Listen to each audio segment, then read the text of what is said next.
This is the Friendship Wound Part 3 video, and I have Part 2 and Part 1 on my YouTube. Go check them out, and I'll link them below. So in this Part 3, I want to address what I think is how we create this friendship wound, but also how we can heal it. And in a nutshell, it's about having conversations with our friends about the very friendship we are having with them. And those conversations are never easy.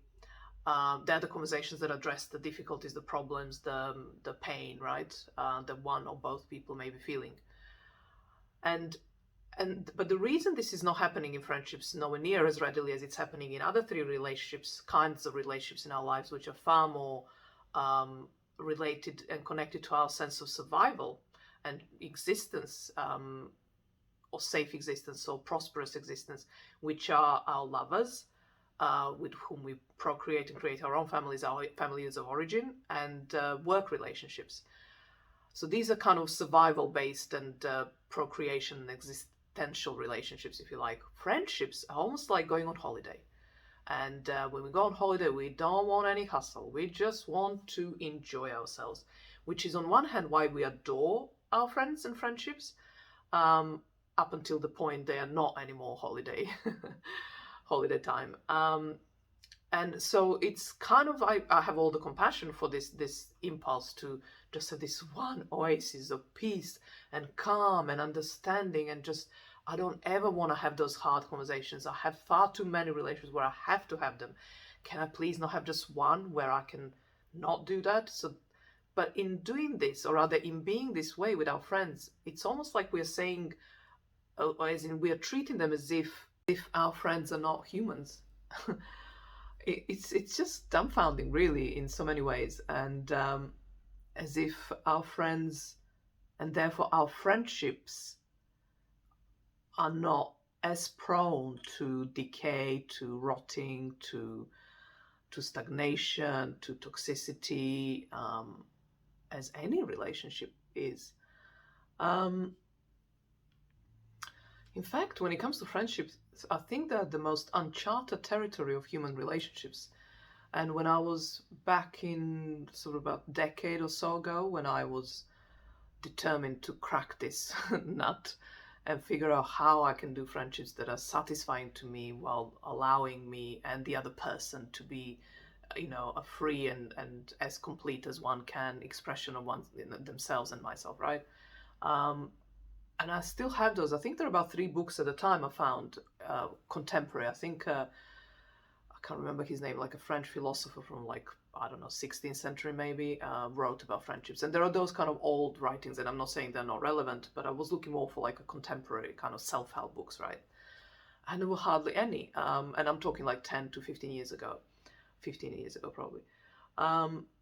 And yet, how many books are there about love and romance, as in self-help, and how to, talk men, women, Mars are from, as in men are from Mars, women from Venus, whatever, this old style, but still. And then obviously familial relationships, like relationships within families. But friendships are really left to just abandoned, basically, as relationships, not given the due attention. And I have found a lot of articles talking about the toxicity and how people stay in friendship because they have no reference point of how to leave a friendship, how to break up with a friend. And also like that's it, like everyone's having these toxic friendships, so that must be how friendships are, how they should be. So there was a lot of sense of that people accept bad situations because they knew no better, because it wasn't something that was talked about. And I think one of the reasons this is the case is because friendships are domain of Libra, and or Aquarius, although I would say Aquarius is where we want to be with our friendships, but really our friendships start and sometimes don't leave Libra. However, any friendship worth their salt, but also lasting, enters into the 8th house. And I think this is where we struggle. We take 8th house to mean sexual relationships, because it certainly does mean that. But and we don't consider obviously our friendships unless they are sexual as well, which is, you know, maybe a bit of a category to itself. Certainly in this instance, in what I'm talking about, that it's therefore not applicable. Because friendships that are not physically intimate are the friendships where this intimacy piece that is actually very real and very possible is not considered, because we associate intimacy far more readily with sexual intimacy. So for that reason, the reason that sexual intimacy is, you know, the bedrock or whatever, you know, the base of our romantic relationships, that's why these conversations with romantic partners are probably you know, much easier than when it comes to having them with friends. Also familiar relationships like family, even though there's no sexuality there as such, the intimacy is by blood and in the history shared, so there's that intimacy. And with work there is that kind of warped sense of intimacy, which is actually not intimacy as well, but in a proximity and physicality and logistics of life, work is the most intimate place. And I'm talking work, office work, that, you know, I certainly was part of for many years, and many of you probably are already and still, where we spend more than 8 hours a day, depending how, you know, long you work, but usually it's more than 8 hours, isn't it? With people that are not your choice, they're just like you're thrown with them together, and you see them every day, 5 days a week at least, for at least 8 hours a day. I mean, that is intimacy. It's not lived as such, it's not felt as such, because, you know, again, a separate big conversation.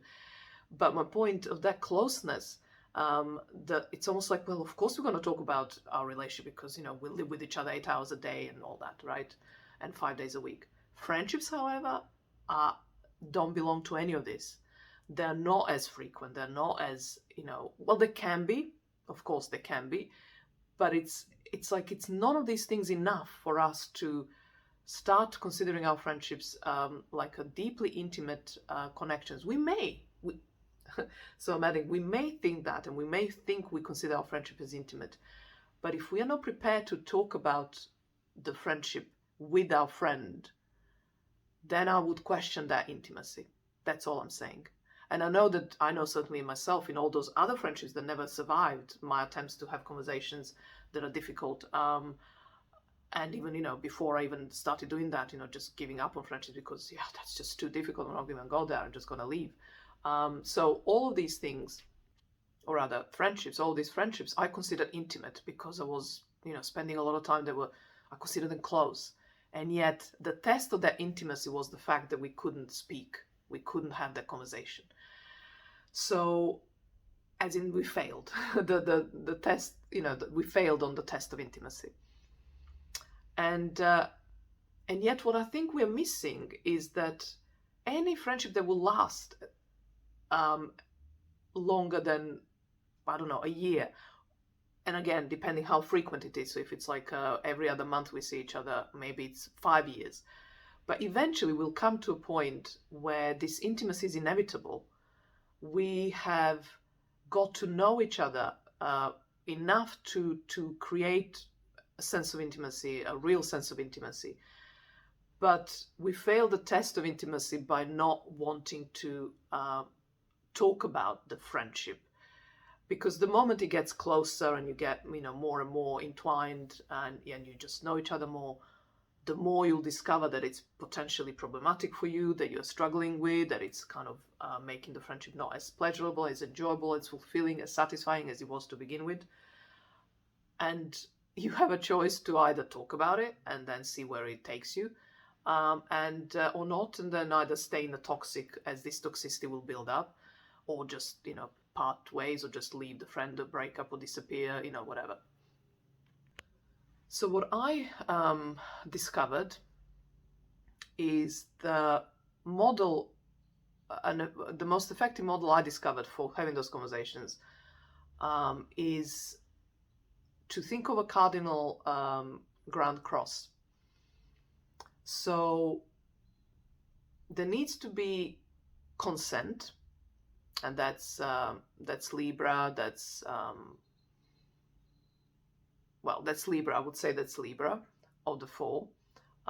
Mutual consent, that we will be talking about, that we will have this potentially difficult conversation. So both parties need to be on board with that. We need to agree on rules of engagement as we have that conversation. Also Libra piece. And also, at the end of the conversation, we may rewrite the rules of engagement of the friendship, again, Libra piece. Um, and we also need to have the contract with terms and conditions in terms of um, what role each of us is playing. Um, how are we going to create a container for this conversation? So the contract around that. So this is a Capricorn piece. Like, what does this container look like where this conversation takes place, right? Um, so Capricorn piece, because that's the only way that we can feel safe to have that conversation. Cancer piece, and all of that so that we can cultivate individuality in each of us, in both of us rather, um, cultivate our strong sense of self, strong sense of independence, sense of separation, that we are not one, we're not as one, we're just two individuals. This is all Aries piece, by the way. We are just two individuals who are who just who choose to be friends and to continue being friends. Um, each time reviewing that position after those conversations. Because only then we can really achieve true intimacy.